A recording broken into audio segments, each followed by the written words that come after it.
All right. Mandi Pour Rafsendjani, welcome on the podcast. How's it going today? Thank you so much for having me, Etienne. Yeah, I'm doing really well. We have a wonderful summer day here in Melbourne. So, yes. Yeah. I'm kind of jealous for that weather in Melbourne, but here it's rainy. But I guess we'll go through. It's gonna be fun. So the first question we ask the Exactly. guests at the beginning of the podcast is, what is one quote that inspires you? Okay, so one quote that I really love because it was something that gave hope to me when I had challenges in my trading is every successful trader has a dark past and every losing trader has a bright future. And so I really love this because it's so true. Every trader, every successful trader I talk to, they tell me about their trials and tribulations before they became successful. And that is good news for traders who are still struggling because there is hope. There is, light at the end of the tunnel. And then there's another quote that I really like. Tell me your goals and I know your dreams. Show me your standards and I know what you will achieve in life. And so this is something that I use a lot in my coaching work because, everybody has great goals, but their standards are really low. We talk about not having enough discipline, not enough patience, and that's the level of standard that people usually have in their life. So, yes, my two favorite quotes and I think many that's more. setting up the tone. Really good. I love those for sure. So tell us what's going on these days in your life. What you're doing exactly. So, because I live in Australia, and the Australian market is not really something that I'm interested in, I trade the German DAX. I myself am German, and I seem to have a real affinity with the DAX. So my trading day starts at the moment after daylight saving has shifted back to winter time. My trading day starts at 4 o'clock in the afternoon. So I have all day available for research in my coaching business. I'm a qualified coach, pro coach, and so I love working with traders and help them through their mental challenges. So I do that during the day or early in the mornings as well, depending on where they are in the world. And so yeah, that's what pretty much fills my life. And are you more into the day trading or more swing trading style, or what does that look like?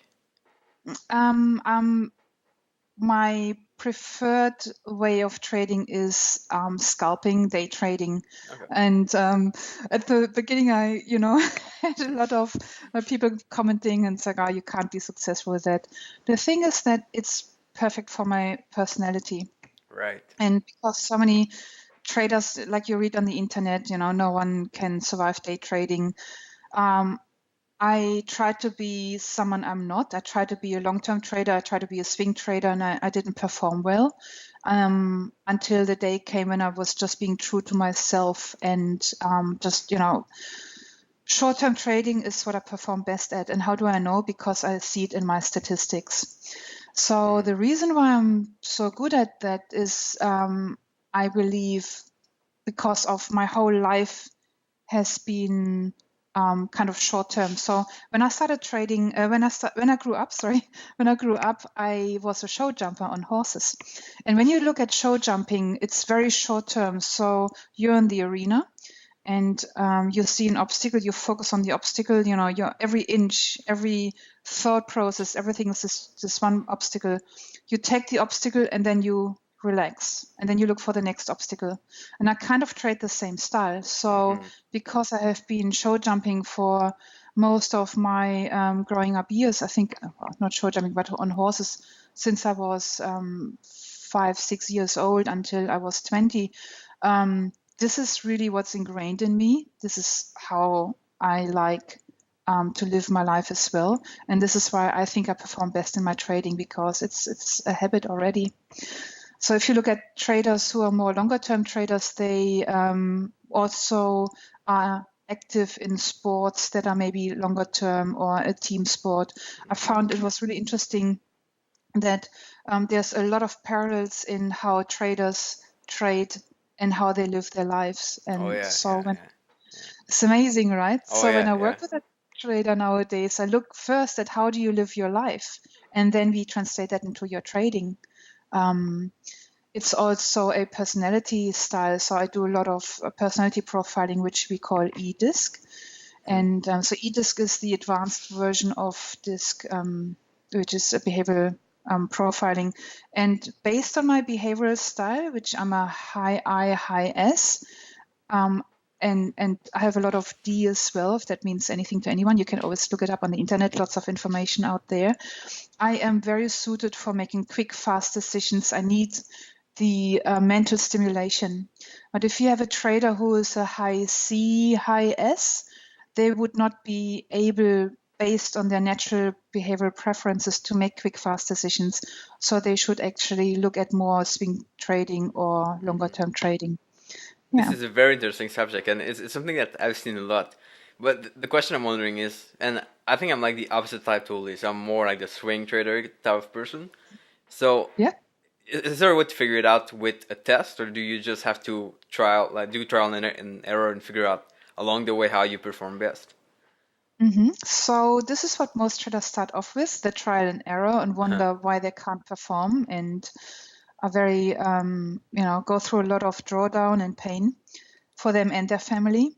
And you know what? It's a simple test. So I'm a big fan of tests. Before I start working with a trader, they have to fill in like 5 or 6 different tests. And those tests tell me the behavioral preferences. So, do you make decisions quick? Do you make decisions slow? How do you know you perform well? Is it because someone on the outside tells you, or because you know within yourself? All these, and like hundreds of more insights that I get into a trader's behavior and thinking that help me to ascertain really, really quickly what works for the trader and what doesn't. Tony Robbins has a free test. It's if you Google Tony Robbins and DISC, he has a free test. So that should give you a great first step into what your natural behavioral patterns are. I take this test and put it into the context of trading. Yes, That's and there's interesting. lots of more tests like how neurotic you are you prone to addictive behavior? What is your strength? Is your strength the execution, or is your strength the planning? Is your strength because you have people skills? If you know what your strengths and your weaknesses are, then you can work on increasing your weaknesses. So, for example, for me, I have people skills. I love being around people, and I love doing. I'm an executor, right? I do things. Planning, or what we call structure, is my weakest link. Okay, okay. So, and I didn't know that at the beginning, right? But once I started doing all those tests and saw like a mirror what my strengths and weaknesses are, I then could go and say, all right, so structure is my almost not existent in my life. What can I do to learn and increase that in my life? And then I looked at people who are extremely good at structure, like Tom Dante. I don't know if you had a chance to interview him. Not yet. His structure is just amazing, and I learned a lot from him. Also, I saw you have Steve Ward. You interviewed him. Yeah, right. Steve Yeah, is yeah. one of my coaches. I adore this guy. And he also taught me a lot of structure. His book, High Performance Trading, is amazing. So that was the start for me in implementing structure. That's really Yeah, interesting. So yeah, well, as you said, you have to work on your weaknesses, I guess, to no, like you have to work on both your strength and your weaknesses, right? To implement your strength and kind of increase your weaknesses. That's really interesting as well. exactly. So weakness is not in terms of what I'm bad at, so that I have to improve.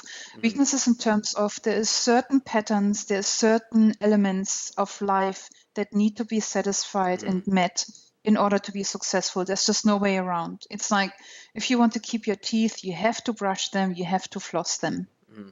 Yeah, it's just the way it is. If you don't want to smell, you have to have a shower, you Yeah, know? yeah, yeah, yeah. So, and it's the same with trading, it's the same with everything in life. There are certain components that need to be met so that you can go and be successful. And one example that Steve Ward uses that I love because I'm German, Steffi Graf, the tennis player. I don't know if you know about this example. She was extremely good at her forehand, but her backhand was her biggest weakness. And her coach had to make this decision. Are we going to work on her weakness and improve her backhand? Or are we going to focus on her forehand? Now, everything we do in life, we have to look at in context. Now, the context for Steffi was that she has those amazing long legs and she is very athletic.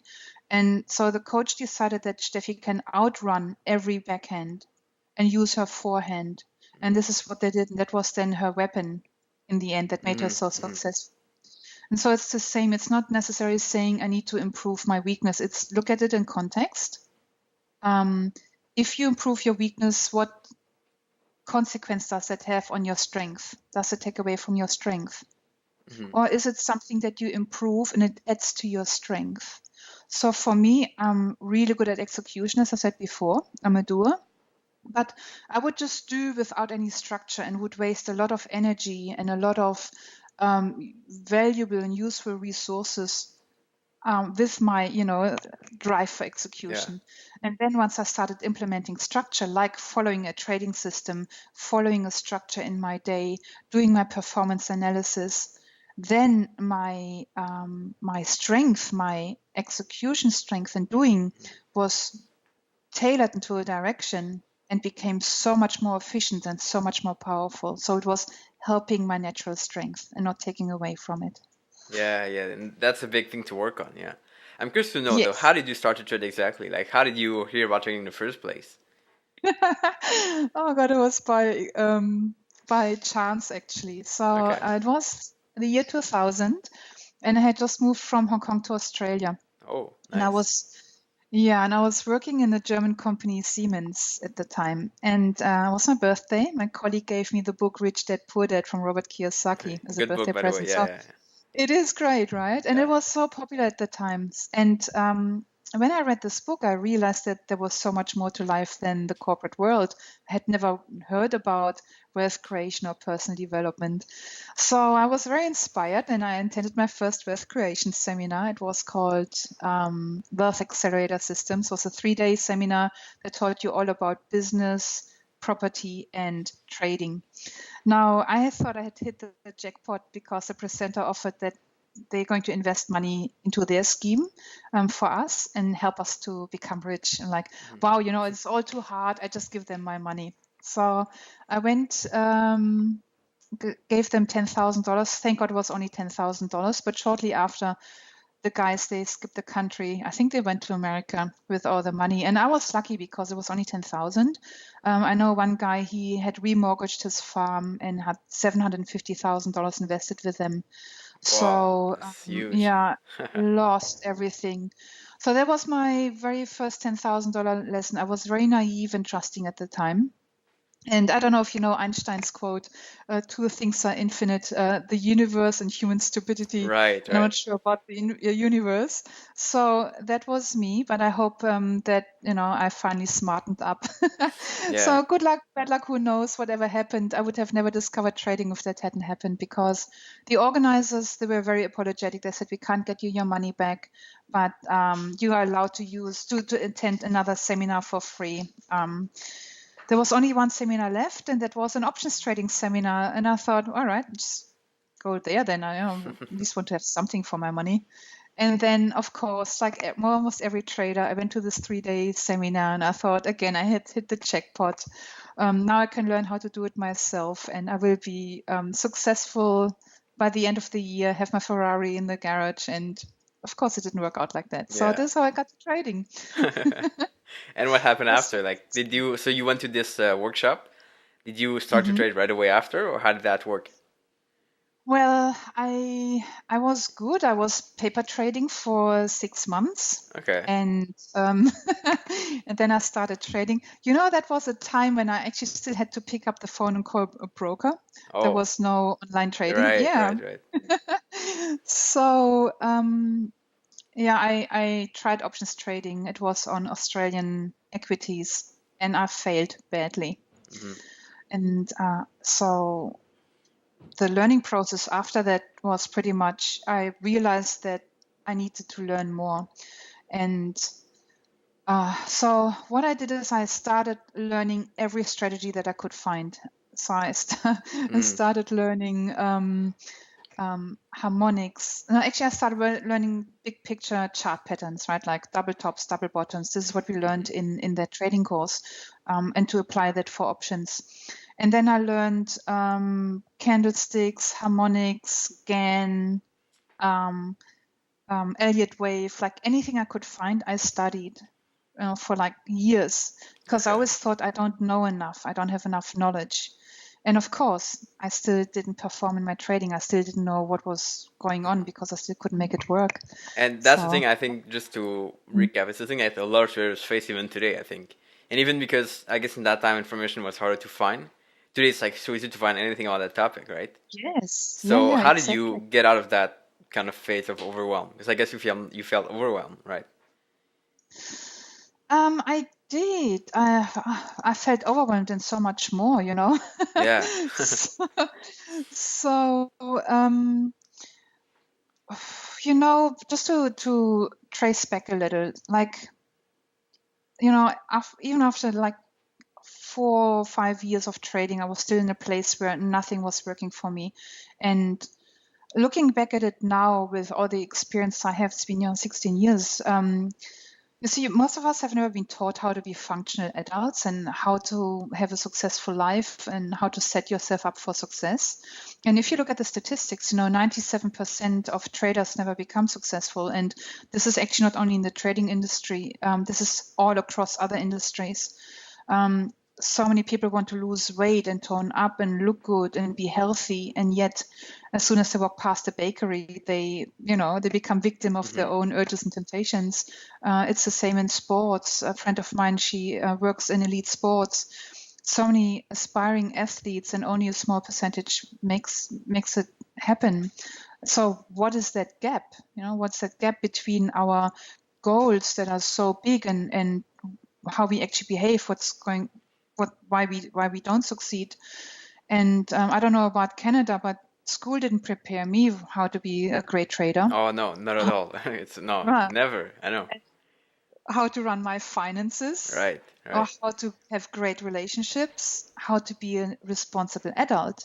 And all these skills, even though they seem to be unrelated to trading, they're actually necessary to become a profitable trader. But do you think it's only school the problem, or is something better, like something deeper that people have to learn, like discipline or something else? I don't know. What do you think is the problem? I think the problem is that there's a lot of misinformation out there in the market. Hmm. So if I look at my Twitter feed, um, they all talk about you have to be disciplined and you have to be patient. But Right. discipline and patience is a result of something that comes before that. So discipline and patience is about being a responsible adult, for example. Hmm. Yeah. Being a responsible adult is, for example, about being at peace with yourself, not judgmental of yourself. Yeah. So um, again, traders, they look for quick fixes. Not just traders, everybody looks for quick fixes, diet pills. They don't think that they have what it takes um, to to conquer what needs to be conquered within themselves. So they look Hmm. for outside sources to become successful. Does it make So it's, sense? yeah, so it's like the fix to be disciplined or the fix to be patient. Like how can I be patient when I trade, right? But if you Exactly. know what you're looking for, and if you're able to be okay with just waiting for your setup, you don't have to be patient. You're just waiting, right? Yes. And the question now beckons is, where does this not being okay to wait for your setup come from? Yeah, exactly. Yeah. Yeah. So often I see that when traders have those urges and temptations, it's because they feel bad about themselves and Yeah, they right, try to make right. them feel better. They look That for the, yeah. hmm? Yeah, No, that's just a big thing, and I remember totally that. I think for me in the past, probably the number one reason why I was not patient, I wanted to take sit up, is because I didn't have the results in trading. So I wanted to take more trades to show I would be able to make it. So I think that's like exact. one of the reasons that people don't like fall into. I think. Yeah. And I don't know how deep the rabbit hole you want to go, but I studied a lot of family therapy Hmm. because I can see that family dynamics has a really big impact on how we trade. And that was actually inspired by Denise Schell. If you know Denise Schell. Yeah, I've heard of her. Um, Yeah, yeah. yeah. So I like how she looks at trading and what makes trading successful. So I study that as well a lot. So, look at it. We grow up with our self-esteem diminished. Like, I don't know any human being, any adult who has made it through their childhood, teenage years, unscathed. So, we learn that we are not capable, that we are not lovable, that we should be ashamed, that we should feel guilty. And that becomes our behavioral pattern. And this is not because all our parents are bad people. It's just because they haven't learned it any better. And it's just because it's nature, it's human. Yeah, I guess it's a process. Yeah, yeah. Exactly. So we get into adulthood and punishing ourselves for whatever we believe about ourselves, that we are not good enough. And, it's a system where there's lots of coulds and shoulds, and, there's so much time spent looking at what we did wrong. Look at school, right? What did you do wrong rather than what did you do right? And so this whole punishing thing about thinking we are not good enough, that shows in trading. So we feel on one hand that we are not good enough, and however that may play out. And so we get into trading, trying to prove that we are good enough. Right. But Exactly. to prove that we are good enough actually results in us sabotaging our trades. That's the Taking more result. trades. That Yeah, results exactly taking trades on impulse and taking trades or not getting out of our losing trades, because what would that mean about ourselves? That we are not good enough. Exactly the thing that we are trying to prove that we are. Yeah. So where that is coming from is because we try to stay safe from the judgment of our authority figures and our own judgment. And Makes that's the sense. big takeaway right there. It's really, really amazing. Yeah.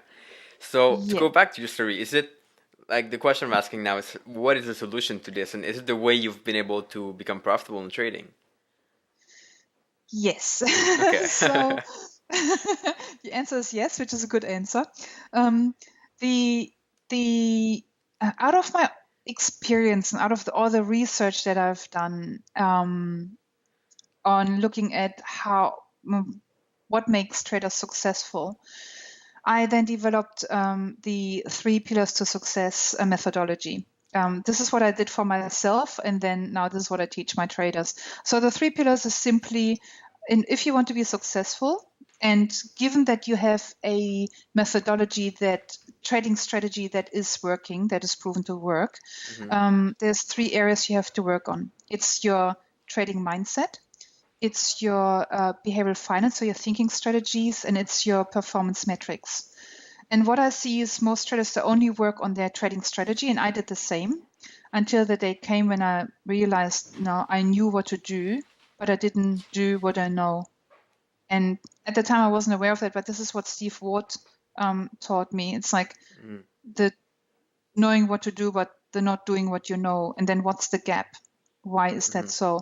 So if you look at your trading mindset, this is all the stuff, our self-image, our being judgmental of ourselves, our self-talk, our beliefs, our, what's important to us, our standards. How I said at the beginning, my favorite quote is, show me your standards and I know what you will achieve. Tell me your goals and I know what your dreams are. So I don't only have high standards in my trading, I also practice high standards everywhere in my life, keeping my word, looking at unconscious limiting beliefs that I grew up with. So in looking again at family history, I'm the youngest one in my family, and so I became the black sheep, the one who never succeeds in anything. And my brother is like super, super successful. Now, I wasn't aware of that. I had to find out that this was my behavioral pattern. And only then, when I realized, I was able to move beyond that. So this is all about trading mindset. I'm not talking about not having any emotions. I'm talking about using your emotions and making them your biggest ally. So when I start feeling an urge creeping up, I have so much self-awareness now that I know something is out of balance. I either feel annoyed about something, or I haven't had enough sleep, or I'm hungry, whatever it is. So I use this feeling of an urge of jumping into a trade to have enough self-awareness to say, I need to step away, I need to get myself back into balance, instead of trying to push it aside and not feel anything. So this is all about trading mindset. So Then what just I to ask, Mhm. how do you get back to your balance when you feel kind of out of balance? Is there like one quick way, or is it something that fits for you, might maybe not for everyone? How does that work? Yeah, so yeah, exactly. So everyone is different Uh-huh. again. Some people are um, people. Some people they want to have their own privacy. Hmm. They want to have just peace and quiet. Hmm. So for me, because I work from home, it's quite isolated. I know that if I feel out of balance, I have to go out. I go to a cafe, have a coffee, I call a friend, go for a walk. I need to get out and get just a different perspective on my trading. I maybe need to meditate. I decide in the moment what it is what I need. Maybe I just need to go out and have a really good meal, or Hmm. I need to have something really healthy. So I know myself so well now that I can ascertain what I need in that moment. But Maybe I haven't. Mhm. yeah, I think there's like one word with that, just like getting away, right? As long as you get away and do something different, it's gonna be more helpful than staying there and trading. That is for me in that moment, Okay. because I work isolated. Uh-huh. Now, when I was in a prop room, um, there was a lot of traders around me, a lot of people around me, a lot of energies around me. Hmm. I needed to go and find solitude. I needed to be on my own Okay. just to clean my energies. Hmm. So that's again, everything is context related and everyone is different. So if you have a person who's a people's person, they most probably have to go out there and meet other people to get the different viewpoint to get back into balance. Whereas if you have someone who is quite a private person, they might need to have solitude and go Hmm. to the movies on their own, or just sit by the beach or in the forest, or wherever Hmm. you are. Yeah. So again, every person has to find that out for themselves. But the concept is do something that's different and know what is important to you. It's about self-awareness. Hmm. Did it answer your Yeah, question? yeah, yeah, totally. Yeah, I think it's really interesting too, and I think it's something that people don't think about first, right? And you've said it, they look at strategies first. Like everyone does that. But if you can just have a strategy first and then try to master the mindset, it's more helpful, I think, over time. Yeah, because if you have a great strategy but no clarity and emotional turmoil, you will never be able to execute the strategy successfully. You Yeah. need both. And no matter how much clarity you have and how calm you are inside, if you don't have a strategy that works, hey, Yeah, yeah, yeah. what do you do? You can be the best race car driver if you don't have a race car. Exactly. You won't So go you have to work. anywhere. It's like a four part, right? So you have to work on the mindset, the other twos, plus the strategies. That's really interesting as well. Yeah. Exactly.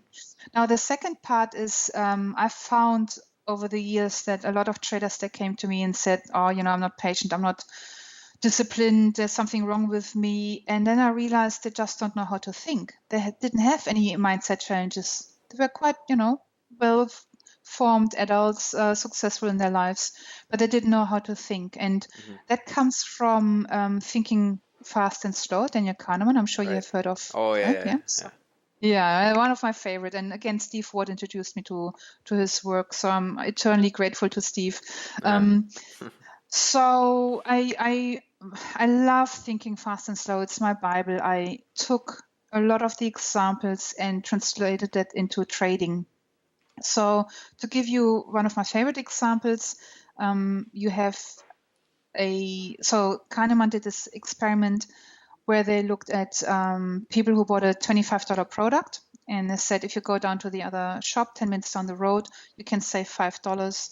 And would you do that? And about, I don't know, 70% of people would say, yes, I go down to the other shop to save Hmm. $5. Now, how would people behave with a $125 product? Well, only 20 or 25% of people were willing to save $5 Hmm. on the $125 product. Now, this is a mistake in thinking patterns when it comes to making sound financial decisions, because they have to take the $5 savings in context of their income, not in context of the item they buy, not in context of Oh the money right. they Okay. spend. And what do traders do? They have a trade, they have $100 loss, and they're like, I don't want to have $100 loss. And they resist it so badly until the $100 loss turns into a $1,000 loss, and so on. Mm. Now, what they need to learn is to think differently. Because what I found is I work with a lot of successful traders, institutional traders. It's like I'm so blessed being able to work with those guys. And how do they think? They think about their capital. Okay. So they say $100 in context of my capital is what? 1%, 0.1%. It's nothing. It's okay. I take that loss because I can see the trade is not working out. And so this is the main difference I find between successful traders and non-successful traders. They look at their trade only, whereas successful traders look at their capital, protecting their capital. And we have heard it all the time. We read it. It's a quote from Paul Tudor Jones. But then implementing that thinking is where traders struggle. They have all the knowledge in the world, but they don't know how to implement it in that very moment. So I guess the idea is always to put the maximum percentage of loss on your trade, right? Sorry, to put what? Sorry? Always put like a maximum percentage of loss on your trade, so you don't lose more than that percentage of money, basically, of your account. Well, that is the idea, and yet every trader knows that, and not every trader follows that. Okay, so why is that? Because it's so simple, I think, to implement for me, but maybe not for everyone. I don't know. It's so interesting you say that. Yes, because taking a loss depends on what meaning the trader gives it and what thinking strategies they have behind it. Right. So again, if you are a trader who looks at protecting your capital, it might be much easier for you to take that loss because you're like, I protect my capital. I don't care about the loss as long as I have enough money left. Whereas the traders who protect their loss, who don't want to take that loss, they think. I guess like either they don't want to take the loss, or they want to make money, right? If you focus on making money, then like taking a loss is like your problem. So you don't want to take the loss. Yeah, it actually goes much deeper. So what I've found is it's often traders who have really big goals, like making $500,000 to buy this house for their mom or for their family. They find it impossible to take the $100 loss because deep down in their subconscious, it means that they get further away from their goal and their dream. Right. Yeah. So this is how deep it actually goes, our unconscious thinking patterns, emotional patterns. And so if you don't have this challenge, wow, congratulations. Then you're so far ahead of most traders. That's amazing. But most traders, they find it hard to take a loss because of what it means to them. And yet, they're able to spend $100 on some stupid thing. Like I know lots of people who buy $100 clothing item and never wear it, and they don't worry about it, but they can't lose $10 in their trading because this is not against their goal. It's like on their side. It's not with their goals. Yes. Would you say the solution to this is having process goals, or does that make sense? Yeah, it helps, but again, if you're not at peace within yourself, and if you are doubting yourself, if you have low self-esteem, then no matter how much you focus on process goals, you will still not follow what you have to follow. And then this is where the vicious circle starts. So if we can look at human behavior, we all have a subconscious core question that we keep asking ourselves. So most traders think about what's wrong with me. If only could find this one thing that's wrong with me, then I know I will be successful. Other traders, they're like, why am I so afraid? Why do I keep self-sabotaging? I don't have enough confidence because I have never seen a successful trader. And so they have this circular proof that they need, that they can only be successful once they have experienced success, once they had successful trades, then they know that they can be confident. So, it's like this vicious circle, but first the confidence and the self-belief has to be there so that you can have successful trades. Now, what that changes is very simple, your self-talk. What I've found with most traders who are stuck in a rut and keep sabotaging their trades, they look for what's wrong with them. I can't believe, why can't I be disciplined? Why can't I be patient? Why do I keep having those urges and temptations and jump into trades, even though I know I shouldn't do that? even though I know I'm not fit for trading because something happened in my life, or I'm tired, or I'm stressed from work, I come home, the first thing I do is I jump into a trade and I end up in a loss. Why do I keep doing that? And this is a really bad quality question to ask yourself. So the very first step is change the quality of your question. And how you do that is you say, what's wrong with me? Because that's naturally what you ask yourself. Mm-hmm. And then you continue that question. I will find out what it takes to be successful. And this is how you start shifting your focus from all the things that are wrong with you, because that's then all you filter through, into what does it take to be successful. Mm-hmm. So that's the very first step for any struggling trader out there. Listen to your self-talk and start. And so usually they stop at what's wrong with me. Why can't I? It's okay for others. What's my family going to think? I told my friends that I'm going to be this hotshot trader, and now I'm such a loser. So shift that into, and I will find out what it takes. Look at what other successful traders do. What is the one thing that I can implement that will improve my trading by 1%? Exactly. Yeah. And mhm. Yeah, I'm not sure if you're a fan of journaling too, but I'm a big fan of journaling and like writing things down a lot. And one of the questions I started to ask myself a long time ago, maybe like 2 years ago, was like, how can I improve? So like I perform like this today, like how can I improve now? It's kind of reflecting back on your week, on your day, and then finding like this one thing you can implement next time. Exactly. Yeah. And I love that, because no one, that's another downfall for most unsuccessful traders. They just stay stuck in the past and the present. Mm-hmm. They say, this is what I did wrong. Oh, I'm such an idiot. And, this emotional pain, when they talk to me, they're like, oh, I can't believe I did that. Like they're expressing this emotional pain. And as they're stuck in the past, what you just did, you put a new behavior into the future. Mm-hmm. So you said, what can I improve for next time? And this is really, that's like a switch. That's one of the keys to success, to shift your thinking from the past into the future. What can I do next time? How can I improve? Fantastic. Glad to hear that. Cool. Yeah. Yes. Cool. So just to add to that, so there is actually 4 patterns of self-sabotage, and that's not just for trading, that's like generally in life. Yeah, those are things that apply for probably everything in life, right? It's not only trading. Exactly. It's interesting. And what we say in neurolinguistic programming, how you do one thing, you do everything. Oh yeah. So often when I work with a trader, I don't work on their trading because it's so intangible for them. But when we look at their relationships, it's tangible. They can see what they're doing. Yeah, so you had a fight with your partner. How do you react? Well, I go into my room and lock the door, and it's like, I don't want to talk to this person anymore. Okay, let's have a look at your losing trade. How do you react? I become paralyzed. I try to avoid making the decision that is unfamiliar and uncomfortable for me, which means taking my loss. So it's the same behavioral patterns. How do you behave fighting with your partner? I get really aggressive, and I want to make sure that they get what I try to say, and I fight for my viewpoint. These are the traders who fight to get their trade back into profit, who start hedging and putting trades on top of each other.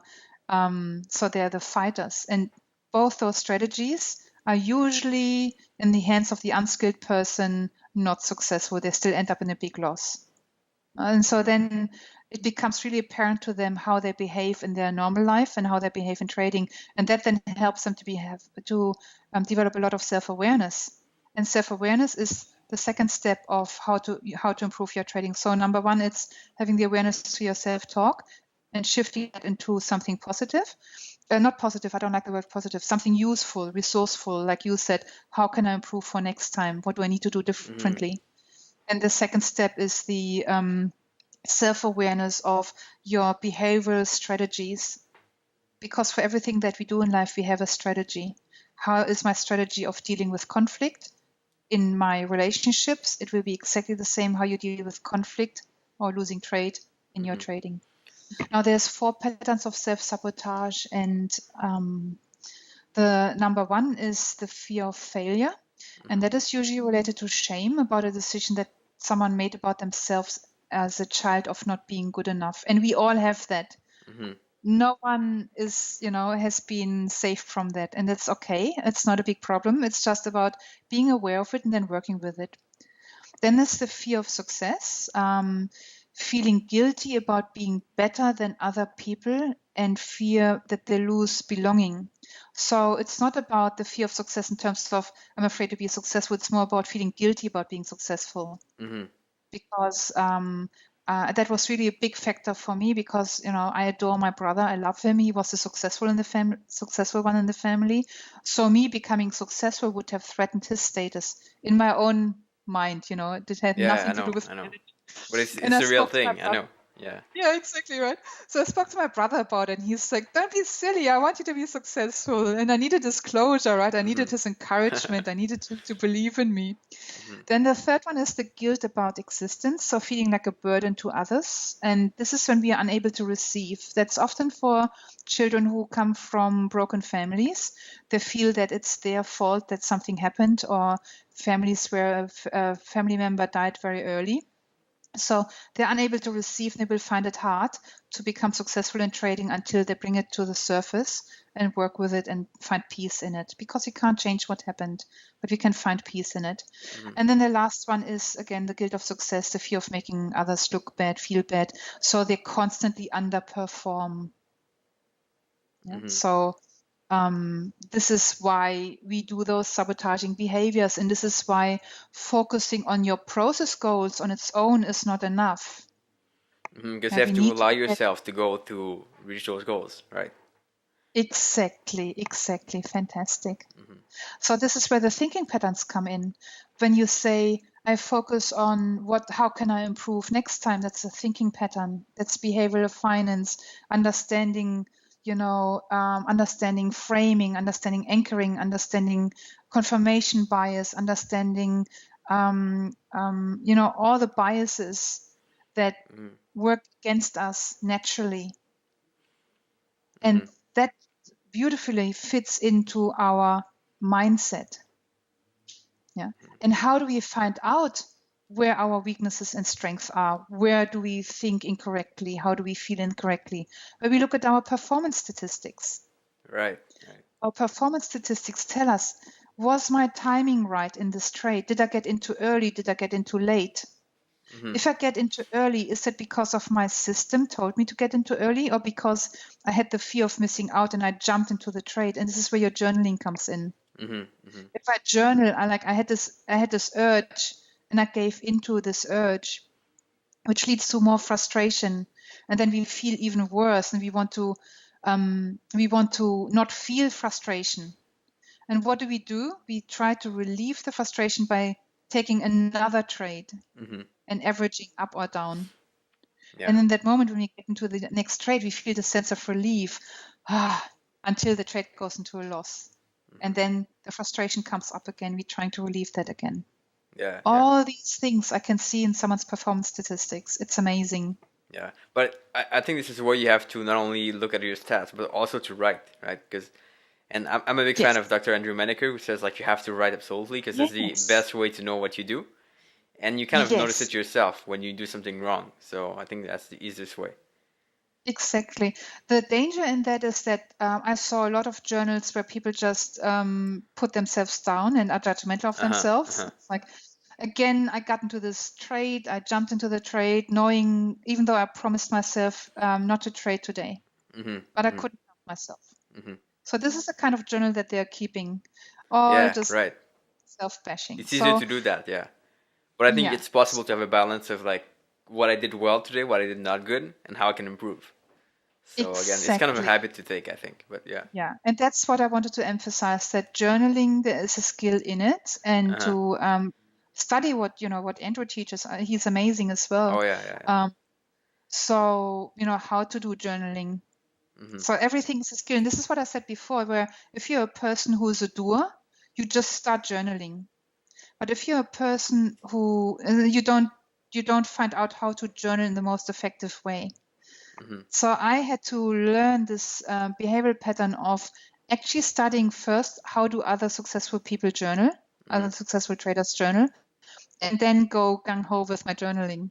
Yeah. Whereas in the past, I would not do that. I would just journal and would journal in the most ineffective way, just Yeah. putting myself down. Well, I think the thing that happened to me is if you don't know how to do it, you kind of forget about it or you just don't do it. And that's worse as not doing it right. So, yeah. Yes. So you and I, we have very different behavioral patterns. So if you would do your disc analysis, I'm sure you were really high in C, which is fantastic. Yeah, I'll do it. I'll check it out for fun. Yeah. Yeah, So, do it. Send it to me. I'd so love to see it. yeah. Mhm. So let me ask you, how do you journal exactly? Like, what are the things you write or don't write? Wow, I actually have a whole list of questions that I ask myself. So On a daily coming basis, from or yes, yeah, okay, because I'm a day trader. So right? um, coming from someone who has no structure at all, I have become a structure monster. Yeah, Everything it's is structured amazing. in my Yeah, life. yeah. The reason why I didn't have structure was because I grew up as a pretty free spirit. And Mhm. in my model of the world, I felt that everything that is ruled, that is structured, takes away my freedom. Mhm. And only once I realized the more structure I have, the more efficient I am, the more freedom I have to do the things that I love doing, I started to embrace structure and love it. So, in the past, my inbox would be all over the place, and I would look for documents in my files. And that would waste a lot of time because I resented structure. Now my inbox is exactly the way structured like my file system. And whenever I need something, I know exactly where it is. I don't waste time anymore. And I have so much more time to do things that I love. Yeah. So, and I do the same. So, my mouse is not working. So I look at my performance statistics Mhm. and I look at obviously how I have felt today. Was there anything that made me feel out of balance? Was Mhm. something that upset me? How did I sleep? So we just had our time change 1 hour back, and I sleep extremely bad. I'm tired early. I get up early, and I'm tired. So I know that at the moment I just have to be careful because I'm not feeling on top of my game. Mhm. I'm really fully aware of that. I look at my trading, just the simple stuff. I have a checklist for my trading strategy. Good. Yeah. Have I filled in my checklist? And I have it laminated, and I just use a whiteboard marker so I can just wipe it off Mhm. every day. Have I used it? Because it's no use of having it there if I haven't used it. No, exactly. How many trades? Yeah, how many trades did I take today? Did I overtrade? Did I trade according to what the market gave me? So Mhm. last night, for example, the DAX was really active, so I could trade very actively as well. So Mhm. I would take more trades than I would usually take. Or was the market flat and I still tried to force my trades onto it? What else? Do I I was looking for my list, but I can't find it at the moment. Talking me about structure, it's somewhere here. Yeah. Um, I It's on the prepared it, spot, but so yeah, it's fine. yeah, exactly. So, what what did I do well? What can I improve on? So I don't say what did I do badly. I say what can I improve on? I Mhm. don't use the words loss. I use on-site and off-site. I learned those words from Steve again. So was there something that distracted me? Because I'm very active on Twitter. I Mhm. have to be careful that I don't get distracted by people asking me questions. And because I'm naturally a people's person, I love Oh yeah, answering yeah. questions immediately. So I have to restrict myself from doing that. When I'm in a trade, don't look at Twitter. Mhm. So I'm sorry, I can't give you um, a more structured answer.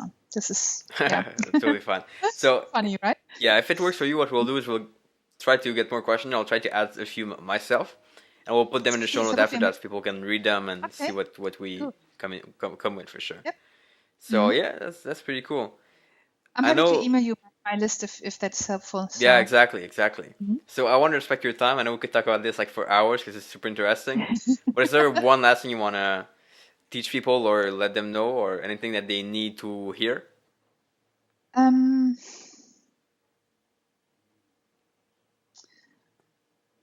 so what I think is the most important is to know that everybody can, in my opinion, everyone can learn how to be a successful trader.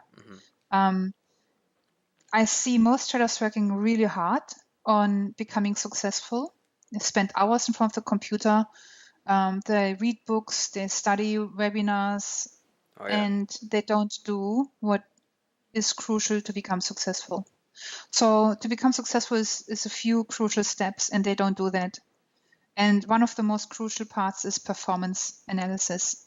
And I can tell you, most traders who are not successful, they don't have any performance They statistics. don't They track, you know. don't know. Yeah, and they resist it. They don't want to work on it. They don't want to work on their money management and risk management. They just go gung ho in their trades. They look at their entry, and I know they can read it everywhere. You read it all over Twitter. You have to do your statistics. You do have to follow a plan. But the reality is, traders don't do that.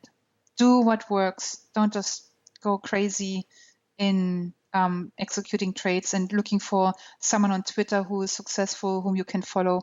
Learn it yourself. So, and look at process rather than outcome. Don't look at the big goal of making $100,000 or becoming $1 million trader. If you are not successful today, look at, if you make $100 loss a day, look at how can it be $90 today, $90 loss. Reduce the loss until you have break even, and then start looking at profits. Yeah, so it's the process. How can I be better 1% at a time? Which is from this Canadian guy. He's also on your podcast. What's his name again? Oh, there's been a lot. I don't know. Chris Capri? The the guy who was a bobsled Yeah, Olympian. yeah. Chris Laurie. Chris Laurie, Yeah. exactly. From him, I got the 1%, becoming 1% better than yesterday. Yeah. Very good. Because he Very good talks stuff. about that. It's from performance sports. Love that. That's Yes. awesome. So how can people find you if they want to reach out or connect with you? Yes, I have a website. It's www.tradingpsychology.com.au. I'm also on LinkedIn, on Twitter, and the links are on my website as well. So, yeah. Cool. Awesome. And Mandy, what kind of goal do you have for the future? I think I'm on the track. Like, I love my life the way it Okay. is. Doing the coaching and training, and also developing myself during the day, and then focusing on trading at night. I'm thinking about maybe spending half the time in Europe, half the time in Australia. Maybe changing that for the future, so I can also, because I'm bilingual, maybe teach more in Germany as well. And just, I see how much insane money brokers make, and I see how much money traders lose. Like one guy I worked with, he lost $80,000 over the years, and like there's so much money being lost in the industry. Yeah. And my mission is to stop that, to help traders to at least stop losing all that money, because it has an impact on their families, on their kids, on world peace. If you want to take it that high, and really help traders to get out of this vicious circle and build a better life for them as well. Cool. So What's your main yeah, motivation to do all this? my main motivation is because I went through so much pain myself. Through losing so much money and doubting myself and being doubted by others. And when I finally broke through, man, the freedom that we can experience. And also I see all the knowledge and experience that I've accumulated over the years. I'm like a farmer. If I have a beautiful harvest and I keep it in the silos and it rots, it's worth nothing. So, I have harvested all this knowledge, and I need to bring it out to the world for others to feed on and to grow and to have an amazing life as well. So that's kind of what I think. I don't know. I love it. I love it so much. It's Yeah, I'm thinking the same passion. way. So Yeah. yeah, totally fine. Yeah. Awesome. Yeah. And Mandy, we have a question we ask the guests at the end of every podcast. So if you could give only Yeah. one piece of advice in one sentence for traders, what would that one sentence of advice be? Oh.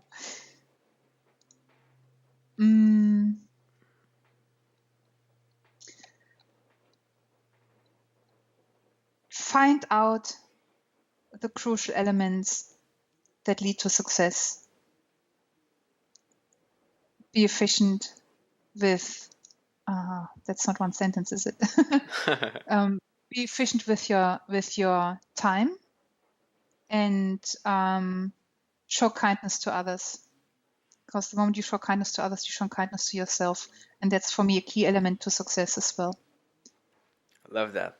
Awesome. So Mandi, thanks for being on the podcast. It's been a pleasure to have you here. Thank you very much for having me.